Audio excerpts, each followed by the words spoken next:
And Frankie goes, "What is it, Dad?" I said, "There's a cop at the light." "What are you worried about?" "He's going to stop us." "How do you know?" "Watch." I made that left turn. Frankie's losing it. "It's happening."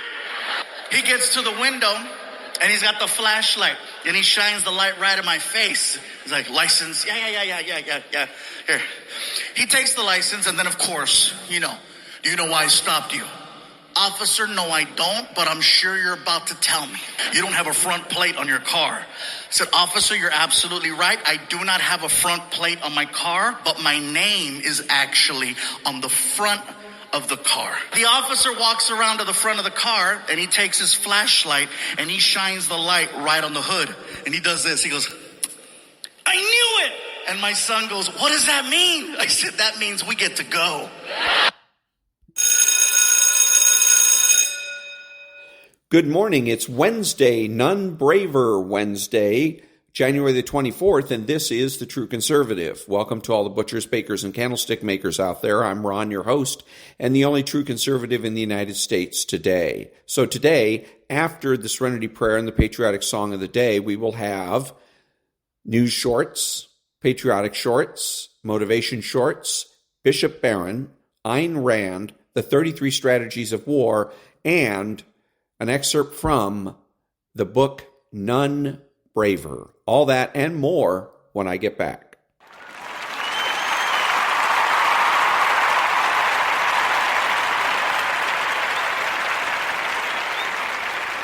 God grant me the serenity to accept the things I should not change, the courage to change the things I should, and the wisdom to know the difference. Amen.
Thank you. Now the news shorts.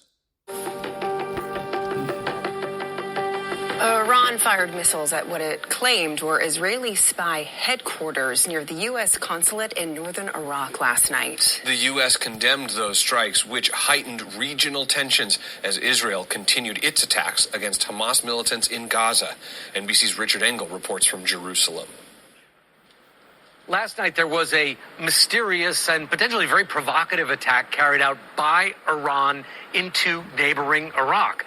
It was announced just after midnight by the Iranian Revolutionary Guard, generally known as the Rev Guard, which is an elite division of the Iranian military. It's considered a terrorist organization by the United States and other governments. And it was a ballistic missile attack fired from Iran into the autonomous Kurdish region, which is in northern Iraq. And a fireball could be seen for miles. It exploded in a very wealthy neighborhood of Erbil, not far from the U.S. consulate. And many people initially thought that the U.S. consulate was the target and that this was part of the widening war, this widening proxy war between the United States and Iran. But Iran then announced that what it did attack, and this was confirmed by Kurdish reports and Kurdish media, was the compound, the private compound of a wealthy Kurdish businessman who has a security and logistics company inside Kurdistan. And the reason Iran said that it targeted this compound, killing, according to media, the businessman himself and 3 other people, is they blamed him for coordinating with the Mossad. They said that his compound was a Mossad logistics and operations base. The Mossad, of course, being Israel's intelligence service. The United States, Israel, other governments seem to be trying not to escalate this further. The United States called it irresponsible, but has not been responding militarily. Does not believe that the United States was the target. That the target instead was this alleged intelligence headquarters by the Mossad in Kurdistan. That's Richard Engel with that story. When my patients experience very dry skin, I recommend The defendant appearing in court today for the first time since police say he admitted to killing his wife and 3 adult daughters on Sunday. He faced toward attorneys in the courtroom, shaking his head at times as he listened to the gruesome details. It was 11:30 Sunday morning. 63-year-old Maher Qasim called 911 saying his wife had been shot. Prosecutors say when police arrived to the home in the 7400 block of 173rd Place in Tinley Park, Qasim pointed them to the basement. The defendant replied that there were 4 people shot and, quote, "I'm going to jail." There, police found his wife and 3 daughters dead, each shot multiple times after getting into an argument with Qasim, court documents state. According to prosecutors, the defendant admitted to police it was he who shot them. His 19-year-old son, who also lives in the home, saw it all. The defendant was recorded volunteering things about having just retired and that, quote, "she treats me like a dog. I worked 40 years," unquote. And, quote, "I worked all my life to give my family a better home, and they treat me like..." Dozens of people gathered at the Mosque Foundation today for a special funeral prayer service in honor of the victims. While the exact motive is unclear for what officials are calling an act of senseless domestic violence, Hassam's admission was allegedly recorded by a body-worn camera. Defendant also stated, quote, 45 years. I worked 45 years. Money hungry pushed me to it. Now, Qasim has no criminal record. He does have a FOID card, but no concealed carry license. The judge calling the defendant unstable and a possible threat to the community. And for that reason, he will be detained until his next court date on February 16th. Watch breaking news on YouTube. Subscribe to ABC7 Chicago Eyewitness News. Even though Border Patrol now has the legal ability to cut razor wire on the southern border, you can very clearly see it's still here, and there's a lot of it. Rows of it stifling migrants' attempts to cross and Border Patrol's attempts at doing their constitutional duty in defending the border. The battle between Texas and the federal government is getting close to a breaking point. Just one day after the Supreme Court ruling, Governor Abbott tweeting this out, saying the Texas National Guard continues to hold the line, along with these pictures of the National Guard standing by the razor wire. Instead of removing razor wire, Texas law enforcement was seen putting more up on Tuesday. Meanwhile, the verbal finger-pointing rages on. This administration's refusal to take its responsibility for this crisis, it's pathetic. People on the other side of the aisle have been playing politics with this issue. A week ago, federal officials told Texas law enforcement to vacate Shelby Park and allow Border Patrol access. Now, 8 days later, the park is still occupied. Border Patrol needs access to state land in order to enforce federal law. Then most likely the Supreme Court is going to allow it to enforce federal law. Law professor Bill Pyatt says if the state continues to ignore and defy the federal government, Texas law enforcement could be held in contempt, facing a fine or even jail time for people who defy federal orders. Pyatt added that while Abbott is right in saying that this battle isn't over, the state of Texas was dealt a huge blow with the conservative Supreme Court ruling against them. In Eagle Pass, I'm Matt Roy.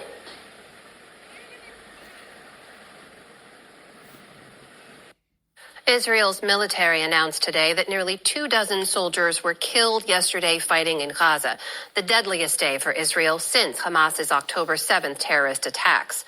Israel's government vowed to continue the war amid fierce fighting, caught in between tens of thousands of Palestinian civilians.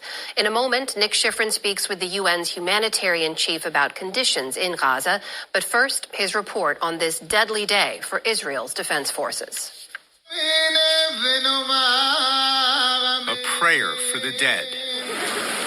A family grappling with grief. Sergeant First Class Hadar Kapoluk was a 23-year-old reservist killed in Gaza yesterday. Sergeant Major Alai Levy was from the same unit. Today, his mother said a final goodbye, and his father delivered a message of determination. Let's show our enemies that we are strong, and even in such a difficult situation, we do not break. Please say with me 3 times, the people of Israel live.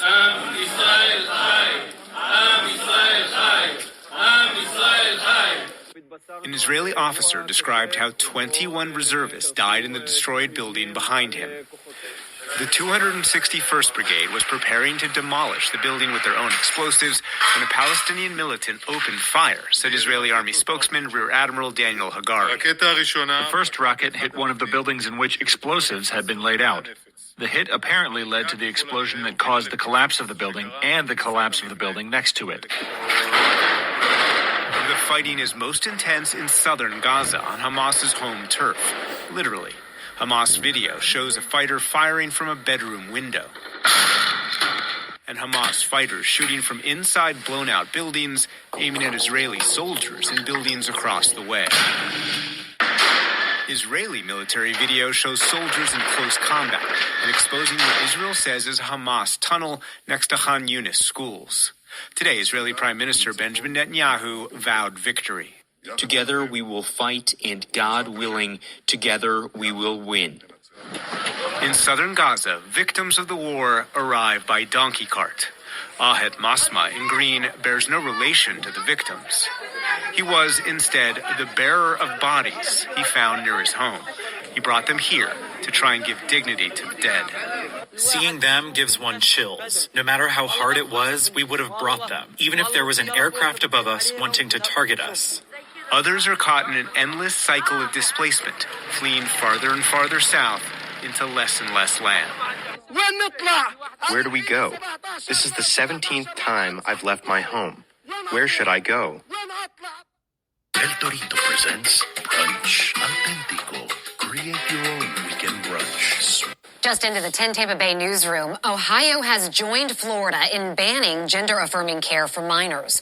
The law also blocks transgender girls from competing in women's sports. Despite the governor vetoing the measure last month, the state Senate had enough of a majority to override that veto. This law will likely take effect in roughly 90 days.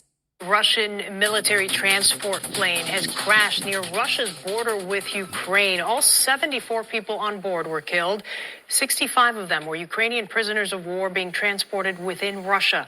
Moscow is accusing Ukraine of shooting the plane down. It did not offer any evidence to back up the accusation, though, but said Russian radar registered the launch of 2 missiles from Ukraine's region where the plane crashed. So far, Ukraine has neither confirmed nor denied that accusation.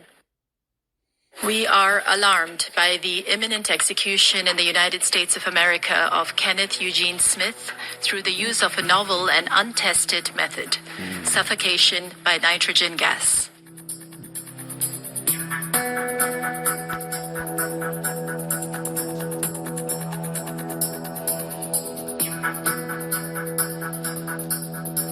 Smith, 58, is on death row after being convicted of the 1988 murder for hire of a preacher's wife.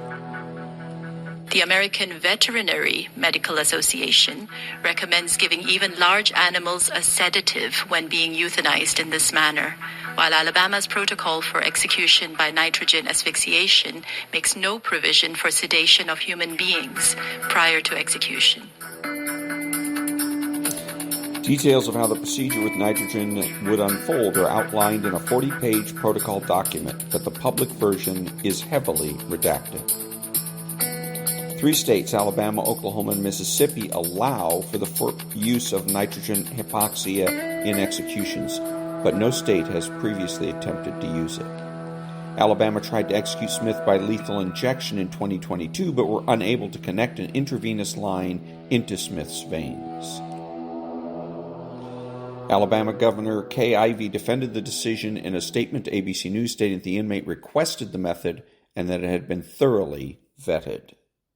And that was the news shorts. Back in a minute.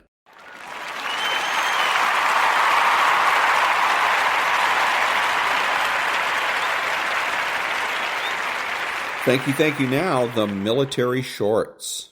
For me, I want to die in combat. I want to storm a machine gun position. It's the ultimate honor to be killed fighting from a country. As a paratrooper, why do you join the army? I want to jump out of airplanes and kill people. That's what I want to do. That rather than going, I want to get a trade. I want to get some life experience. I want to save the world. You haven't got the mindset to be dropped behind enemy lines and close in with a superior force and kill the Queen's enemies. This is what we're training for. We're training for all-out war. The guards platoon were allowed to put posters and things up on the walls. Nothing was allowed up on the walls in the junior parablock, with the exception of one thing, was the 10 commandments of the parachute of the German Fallschirmjäger, the German parachute rifleman. Was it tough as leather, hard as Krupp steel, agile as a greyhound? You are the embodiment of the British soldier. Fulfillment will be bow. Seek it out wherever you can. Something like that. Which is the last one. Things more controversial, I say, like, be shy of chatter. Men act, women chatter. Chatter will take you to the grave.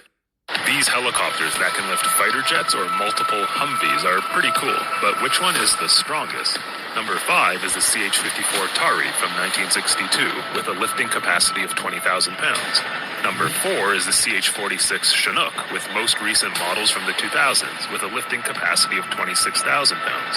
At 3, we take a big leap with the CH-53E Super Stallion from 1981 with a lifting capacity of 35,000 pounds. And coming in second is the CH-53K King Stallion from just 2015, adding about 1,000 pounds capacity to hit 36,000 pounds. And in first, the mighty Mill Mi-26 from 1977, dwarfing the competition at a staggering 44,000 pounds lifting capacity, which is enough power to lift your mum. He's like, you guys Taliban? I'm like, no, are you Taliban? He's like, yes, I Taliban.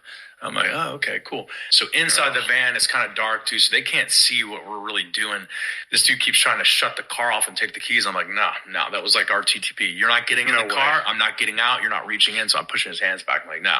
Meanwhile, I've got a pistol up, like under my little shawl right here, sitting here. And I got my hand on the steering wheel. My pistol's right here pointing at this dude's face, literally a foot away.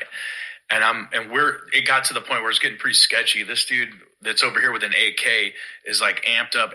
This dude steps away for a second. When he steps away, I told the SEAL that was in the passenger seat, I said, hey, on comms, we're getting ready to get a countdown. If we shoot our way out of this, I'm like, you got to take that dude out. I'm taking this dude out, and we are punching it. How long does it take to become a Navy SEAL? You got to go through boot camp, which is just typical Navy boot camp. That's 2 months long. It's in Chicago. When I went through, there was a mandatory preparatory school where for 2 more months you stay in Chicago and you train with like literally professional athletes and coaches and Olympic athletes who have been brought in by the Navy to build up your strength, build up your confidence, because your next phase is actual like Navy SEAL boot camp in Coronado, California. It's like the most stunningly beautiful place ever. In this like iconic place, there's like the most treacherous military training like ever taking place, and it's very public. You can like watch it. They want it to be borderline impossible to do, so that if you are able to complete the training, you've demonstrated that you can kind of push beyond what most people would consider an impossible limit. It's called Basic Underwater Demolition / SEAL School, or BUDS for short. And you get through that, you're virtually guaranteed to become a SEAL. Like the attrition rate falls to near zero at that point. I remember looking back because I'm laying this way. Here's the compound, and I can see Lance in the background, and he seemed so far away. I laid my head back. I said, I'm going to die here today. No one can get to me. I remember looking up. I instantly started going through my life and the mistakes that I've made and the people that I hurt and the paths of destruction that I had created. And I was ashamed that I was going to die there that day, never of ever being a man. I was always a little boy, and that's how I was going to die. I remember asking God for forgiveness. There was this hawk just circling me. We're in a full fight right now. Taliban, we're moving down the river. Our Overwatch guys, we're engaging them. Aircraft were coming in, engaging them. There's a fight going on all around me, and there's just this one hawk. People say, well, how do you know God is real? I saw him that day. He told me, I got you. 2 or 3 years before I was retiring from Southwest, I checked in down in Houston for a flight, so there was a reserve pilot there, and he was looking around for Captain Keating. I said, well, I'm Captain Keating. And he said, well, actually, I've met you before. Homestead Air Force Base, 1978. And I said, what were you doing there? And he said, well, I was 5 years old. We came to the Blue Angel Air Show. We were standing right in front of you at the crowd. I was crying, and you asked me, said, son, what's wrong? I told you that somebody had taken my brochure. And after you were done signing autographs, you took us back.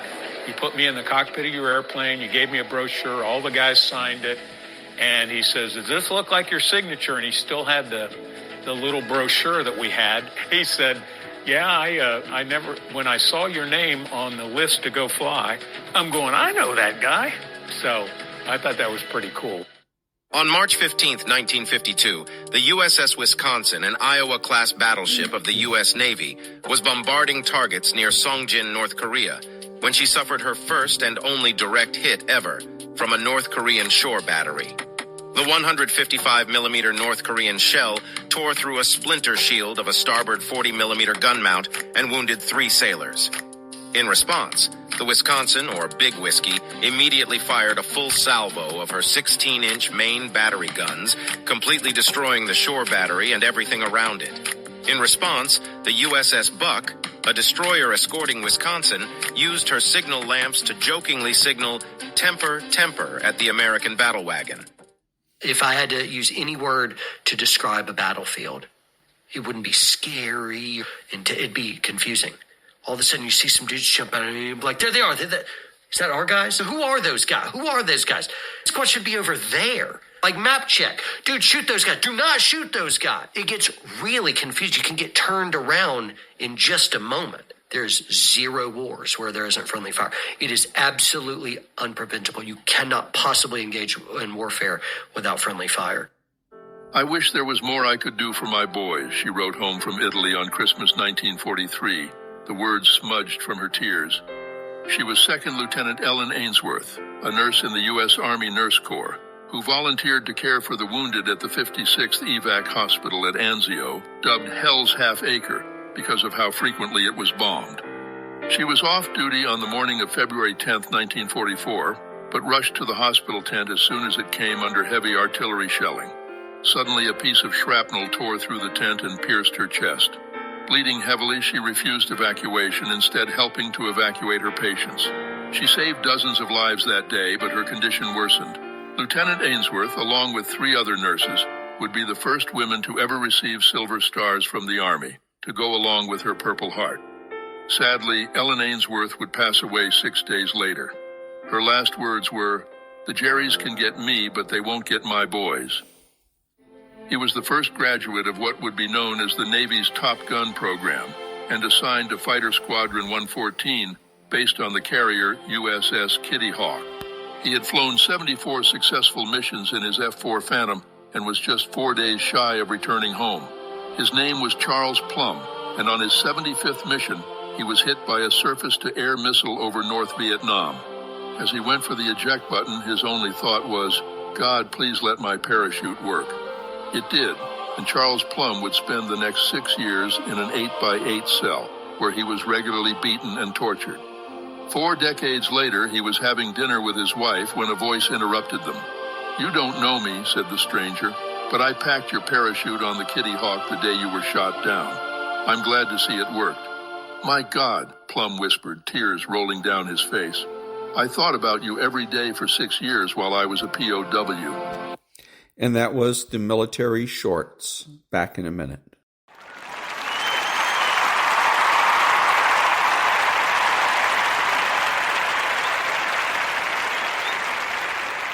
Thank you. And now the motivation shorts.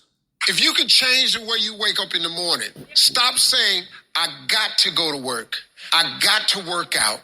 I got to get this weight off of me. I got to go and meet with the people at the school. I got to deal with my coworkers." Change one word in that sentence, and everything about your life changes. I get to wake up in the morning. I get to go to work. I get to go and meet with these people today. When you say I got to, you take all of your opportunities and all of your blessings and you wrap them up in stress by saying I got to. You take all the stress off of it when you say I get to. Lazy people do a little work and think they should be winning, but winners work as hard as possible and still worry if they're being lazy. The question isn't, can you handle the situation? The question is, can you handle your mind? Can you manage the thoughts and the emotions that are trying to poison your progress? Forget managing the situation. Manage your mind. Did you know that only 1% of people are naturally extraordinarily gifted at something? Less than 1%, actually. Think genius, think savant. Do you know what that means for us, the other 99+% of people? If we're going to do anything great in this life, it is going to require discipline. That's the truth. It is going to require you pushing through the discomfort and embracing the grind. I have spent my whole life scared, frightened of things that could happen, might not happen. 50 years I spent like that, finding myself awake at 3 a.m. Do you know what? Ever since my diagnosis, I sleep just fine. I came to realize it's that fear. That's the real enemy. So, get out in the real world, and you kick that bastard as hard as you can, right in the teeth.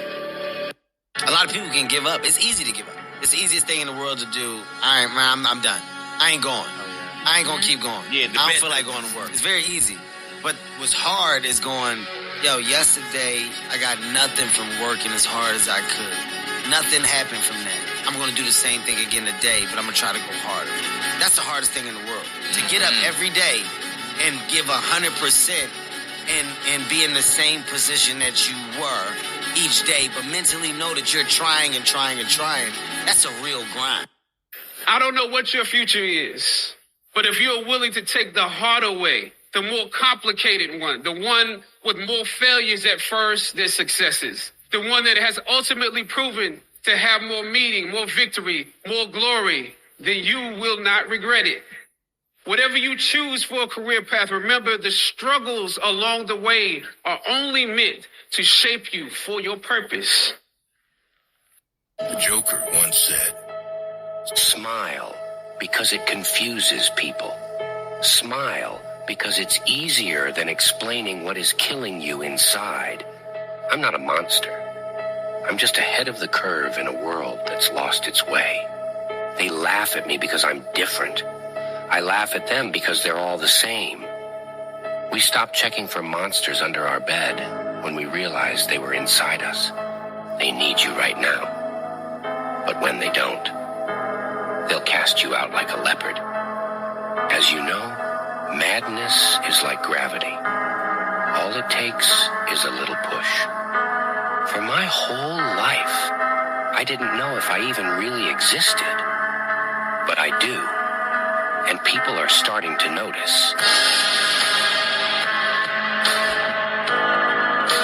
You meet a family that is wealthy. Somewhere back in their lineage generationally, they weren't. And then something happens. The one shows up. In every family, there's the one. And that one changes that family forever. In my family, I'm the one. We don't think like we used to think. My nieces and nephews are positive, forward-thinking, caring, good people with dreams. I wasn't raised like that. I'm the one. I'm the one who made the calls late at night. I'm the one who drove hours and hours for people to say no. I'm the one who dealt with the heat. I'm the one who typed all the emails. I'm the one who returned all the messages. I'm the one that dealt with all the stress and the strife and the cancellations and the back-talking and the people who didn't keep their word to me and the difficult times. I'm the one who lost sleep at night. I'm the one who got up early. I'm the one who carried the emotional burden of winning, just like you are. You're the one. Dear Mom, today, once again, I didn't give up. Dear Dad, I know you're far, but don't worry. I always take care of my family. Dear God, I'm tired. Two types of you. And that was the Motivational Shorts. Back in a minute.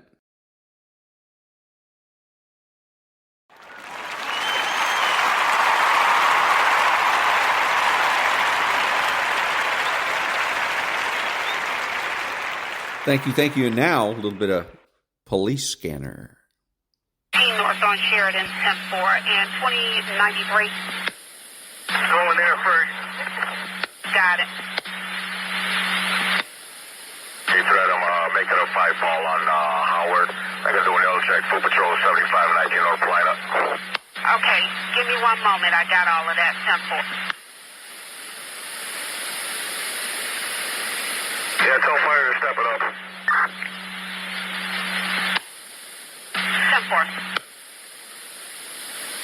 So what a gun call on Wells. Can you get the description again?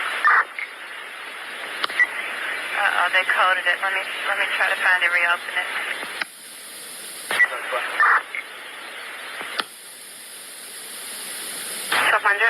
If there's any FTO or recruit for that gun turning, give us some experience. You got any FTOs with a PPO info?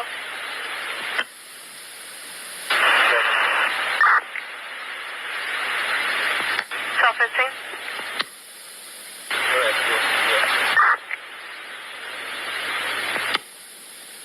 1215 Palena and Maple then for the gun turn-in. 3791 now. 3791. Yeah, squad, can you run a deal? I'm at Randolph.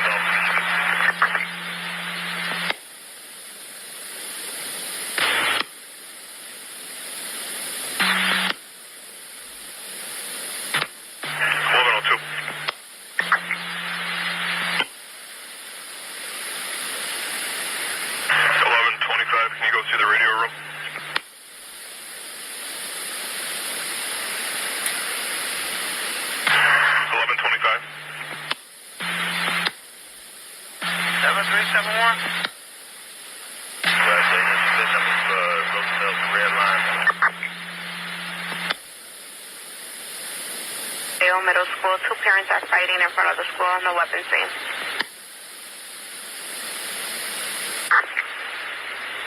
You're in the Borden 12 is a criminal trespass in progress over at 2247 West Monroe. Group of male blacks sitting on a vacant lot. The vehicles are slowing down. She thinks they may be selling.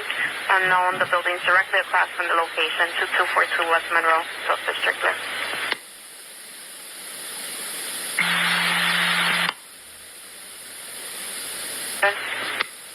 So you can make that a 19 ball. There's 2 houses right next to each other.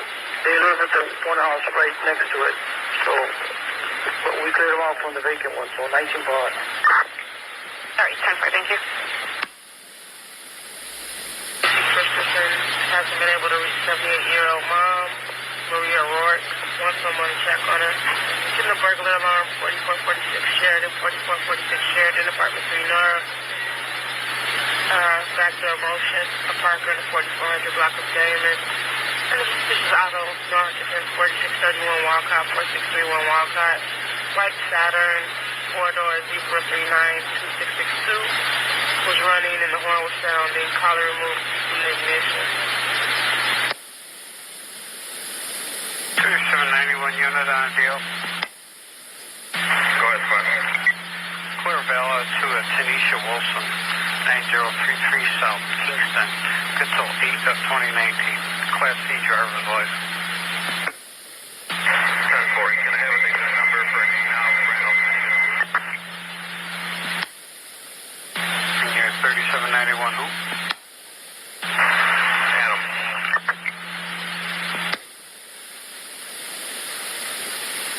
And you're Randolph and where?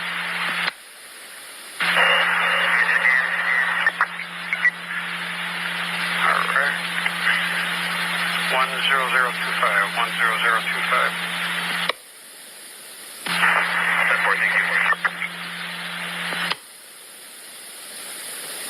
Rear door. They probably will not get entry to the rear gate. There's you can open the probably go to the front entrance and take just the press on the rear door and hit then forcible entry. There's a little bit of breath on the rear door.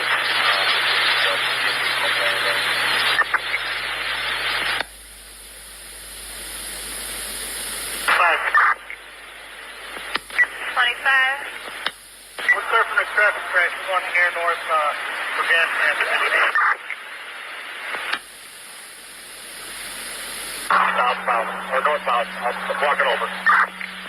All right. We have 84 already on scene blocking northbound. Just get another car here. 23, go. Take 23, I got you rolling. 10-4.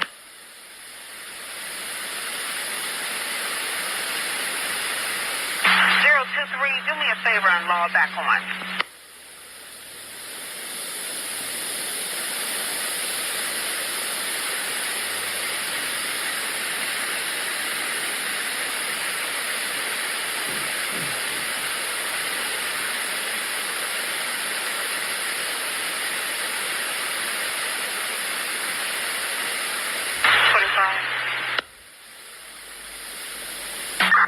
Five 5376 zone 11. I just want to confirm with you that you have a 24th District transport coming to area north for the Julie to the juvenile detention. Negative. I was advised per 2401 that somebody was on scene sitting with that juvie. 2401? No emergency. School principal there. Hold on a minute. Burglar alarm, 4446 Sheridan, 4446 Sheridan, back door motion, apartment 3 Nora. I should be able to get someone headset with me. Be great. Nobody Danny Maker phone call. Thank you. And 5832. Male black, light complected, blue jogging, suit and white gym shoes. That a good description? West, blue hoodie, white shoes, westbound. 10. Event number 4, Parkside, Donovan Park, please. Which park is it in? Donovan Park.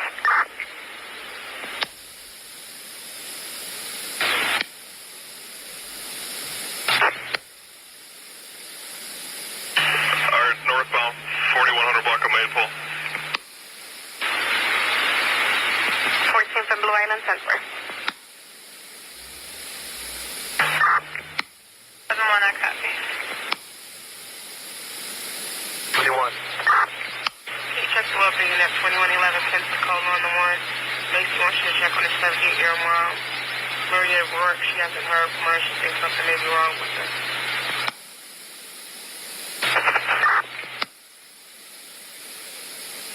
So having an episode and fire was rolling. Can, but we prefer not to.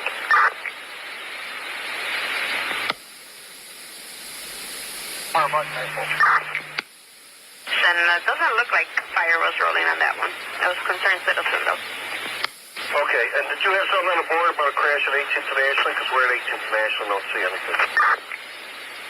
Yeah, that's 35 stop, 10-4. 35, we're just arriving west north of 18th and Ashley. Any callback on this job? Ambulance 19 to UIC. Cancel, how's it going there? 1413. 1413. Slow down, there's nobody out here. Clark, did you have a call back?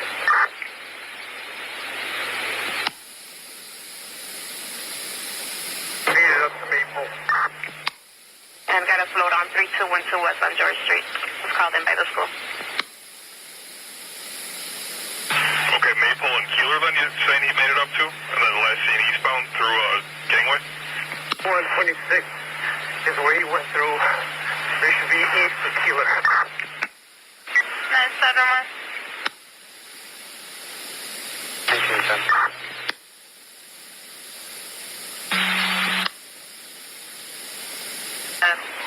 I. East awaiting, Helena and Maple, near the school.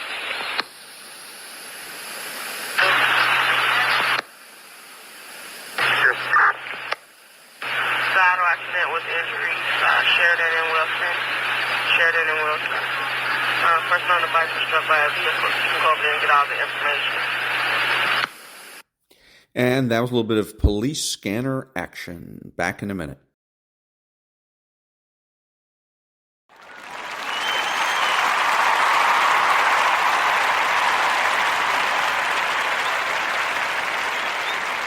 Thank you. Now, the daily law for January the 24th.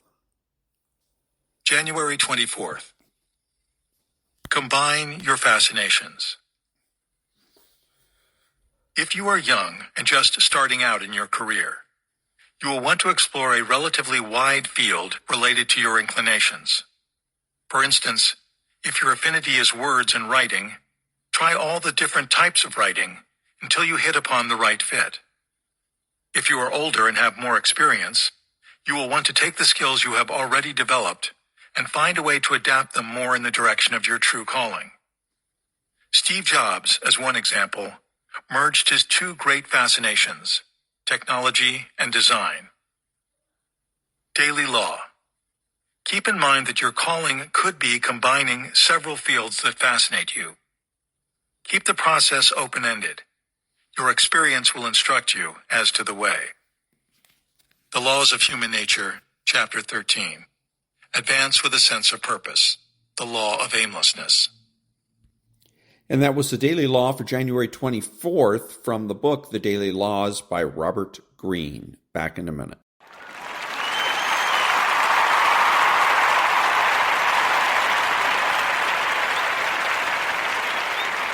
Thank you. And now, Bishop Robert Barron. What do we see when we see Jesus nailed to the cross? We see our own sin. I know. We're tempted, because our culture teaches us this all the time. We're tempted to say, hey, I'm basically okay. You're basically okay. Don't let anyone tell you got any problems. We're all basically fine. What do we see on that cross, therefore? We see all the forms of human resistance to Christ. Yes, cruelty, hatred, violence, stupidity, injustice. Our own self-absorption, self-protection, running away, denying, betraying. All of that is made visible on the cross. Whenever we're tempted to say, I'm okay and you're okay, all we need to do is hold up the cross of Jesus and we see our own sin. We see as though in a spiritual mirror what is off with us. And see, friends, that is in itself healing. And that was Bishop Robert Barron. Back in a minute.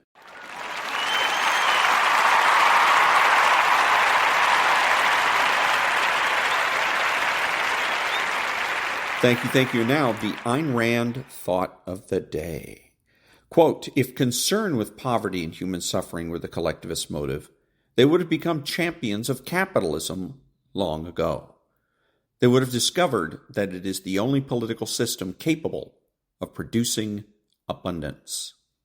Unquote. And that was the Ayn Rand thought of the day. Back in a minute.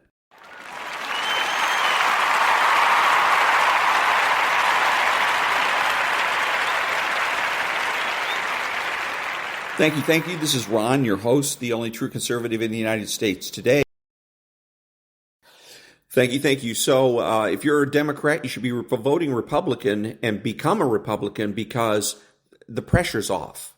On the Democrat side of the ticket, the Democrats are under constant pressure to produce paradise and to produce it yesterday. The Democrat Party is about 50 years behind schedule. They should have created paradise about 50 years ago, but they failed to do so. So the pressure is on. Got to get the movement, got to get perfect. And from the time you get up in the morning until the time you go to bed at night, you're under the gun. Your fellow Democrats are looking at you, wondering why it is that you're going to Starbucks instead of doing something to create socialist paradise.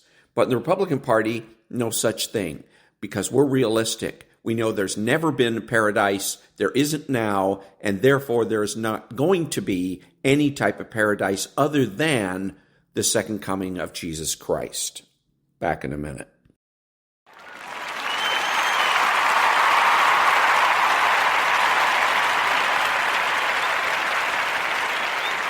Thank you. So, yes, former President Donald Trump won the New Hampshire primary last night, and he put out a statement today on the about the border. Again, they should be talking about green cards. Republicans should be talking about green cards and not the border. But let's put that aside for a second. He put out a very good statement about the border. He said, Speaker of the House Mike Johnson is very strong on the border. He will not let our country be destroyed by Joe Biden and open border lunatics. This is the way, what's her name? Marjorie Taylor Greene and others in the Republican caucus should take note of this. This is the way to do it.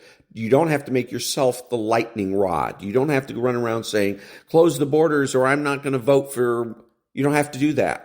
All you have to do is you put the pressure on the speaker where it belongs. So you come out and say, I back Mike Johnson. I know he's going to do the right thing. This puts pressure on him to do exactly that. If he doesn't, then you can come out and say, I'm really disappointed in Mike Johnson. I thought he was a solid conservative, but it sounds like he's blah, blah, blah, blah, whatever you want to say. But the pressure then belongs on him. All of the press is going to go to him and say, hey, your people are saying that you're not a solid conservative. What about it? And the pressure, again, is on him where it should be instead of on you. So Trump did a good thing with this statement, and other people in the caucus should take note. Back in a minute.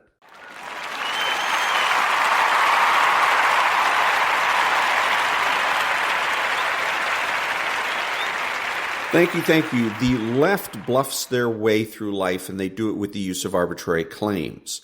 The left will demand that you take their word for it and make bold statements without proof or evidence, and then back up those statements with more arbitrary claims. Conservatives are afraid to challenge those claims because they fear the sudden production of evidence by their adversaries. An example comes from Robert Reich in an Instagram post.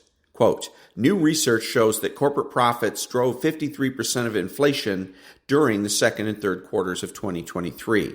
During the 40 years prior to the pandemic, profits drove just 11% of price growth. Newsflash, corporations used inflation as a cover to squeeze more money out of you. Unquote. Mr. Reich provides no evidence or proof that any of this is true. But Republicans won't challenge it because they're afraid that he will. Instead, Republicans will fact-check Mr. Reich and end up losing the argument. So what is it that you should do in this particular case? You simply deny it. Because what Mr. Reich is doing is putting out talking points. So when you're dealing with one of the lefties in your life and they come to you with this statistic, you simply deny it. 53% of inflation occurred during second and third quarter of 2023. No, it didn't. During the 40 years prior to the pandemic, profits drove just 11% of price growth. No, they didn't. Corporations used inflation as a cover to squeeze more money out of you. Wrong. No. That's it. That's all you have to do. Because now that you've denied it, now the burden of proof goes to them.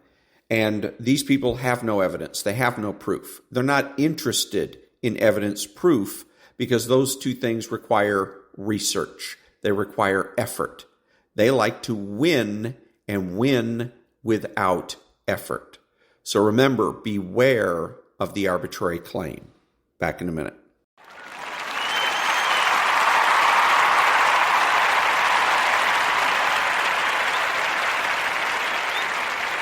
Thank you. Now we pick up where we left off with the 33 strategies of war.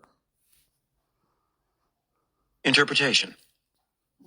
The story of Stonewall Jackson in the Shenandoah Valley illustrates a simple truth.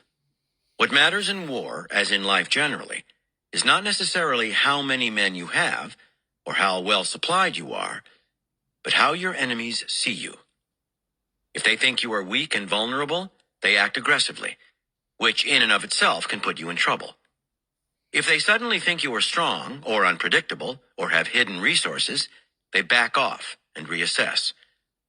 Getting them to change their plans and treat you more carefully can by itself alter the war. In any struggle, some things will be outside your control. You may not be able to put together a large army or defend all your weak points, but you can always affect people's perceptions of you. Jackson altered Union perceptions, first by his bold attack on Kernstown, which made Lincoln and McClellan think he had more troops than he did. They could not imagine that anyone would be so stupid as to send only 3,600 men against a Union stronghold. If Jackson was stronger than they had imagined, that meant they needed more men in the Shenandoah Valley, which cut into the troops available for the march on Richmond. Next, Jackson began behaving unpredictably, creating the impression of having not only a large army, but also some strange and worrying plan. Lincoln's and McClellan's inability to figure out this plan stopped them in their tracks, making them divide their forces to take care of the possible dangers. Finally, Jackson attacked boldly one more time. He did not have nearly enough men to threaten Washington, but Lincoln could not be sure of that. Like a conjurer, Jackson created a boogeyman out of an army that in essence was laughably small. You must take control over people's perceptions of you by playing with appearances, mystifying and misleading them. Like Jackson, it is best to mix audacity with unpredictability and unorthodoxy and act boldly in moments of weakness or danger. That will distract people from any holes in your armor, and they'll be afraid there may be more to you than meets the eye. Then, if you make your behavior hard to read, you'll only seem more powerful, since actions that elude interpretation attract attention, worry, and a bit of awe. In this way, you will throw people off balance and onto their heels. Kept at a distance, they will be unable to tell how far you are bluffing them. Aggressors will back off. Appearance and perception, you are not someone to mess with, will become reality. 2. King Edward I of England was a fierce 13th century warrior king who was determined to conquer all of the British Isles. First, he battered the Welsh into submission. Then he set his sights on Scotland, laying siege to towns and castles and razing to the ground the communities that dared to resist him. He was even more brutal with the Scots who fought back, including the famous Sir William Wallace. He hunted them down and had them publicly tortured and executed. Only one Scottish lord eluded Edward, Robert the Bruce, Earl of Carrick, 1274 to 1329, who had somehow escaped to the remote fastness of northern Scotland. So Edward captured the rebels' family and friends, killing the men and imprisoning the women in cages. Bruce remained defiant. In 1306, he had himself crowned Scotland's king. Whatever it took, he vowed to revenge himself on Edward and throw the English out of Scotland. Hearing this, Edward became even more determined to capture this final piece in his Scottish wars, but in 1307 he died, before the job was done. Edward's son, now Edward II, did not share his father's lust for war. Edward I had left the island secure. The new king did not have to worry about Scotland. England was far wealthier, and its armies were well equipped, well fed, well paid, and experienced. In fact, their recent wars had made them the most feared fighters in Europe. At any moment, Edward II could field a great army against the Scots, whose weapons and armor were primitive. He felt confident that he could handle Robert the Bruce. A few months into the reign of Edward II, Bruce managed to take some Scottish castles held by the English and burn them to the ground. When Edward sent forces against him, Bruce refused to fight and fled with his small army into the forest. Edward sent more men to secure his remaining strongholds in Scotland and exact revenge on Bruce, but now Scots soldiers suddenly began to raid England. Highly mobile, these pirates on horseback devastated the northern English countryside, destroying crops and livestock. The English campaign in Scotland had become too costly, so it was called off. But a few years later, Edward tried again. This time, an English army penetrated farther into Scotland, but again, in response, Scottish raiders rode south into England, wreaking still more havoc on farms and property. And in Scotland itself, Bruce's army burned their own countrymen's crops, leaving the English invaders nothing to eat. As before, the English wore themselves out chasing Bruce, but to no avail. The Scots refused battle. Bivouacked in their camps, the English soldiers would hear bagpipes and horns out in the dark at night, making it impossible to sleep. Hungry, tired, and irritated to no end, they soon retreated back to northern England, only to find their own land barren of crops and cattle. Morale sank. No one wanted to fight in Scotland anymore.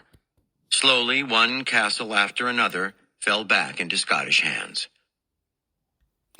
And that was the next part of Chapter 10, Create a Threatening Presence, from the 33 Strategies of War by Robert Greene. Back in a minute.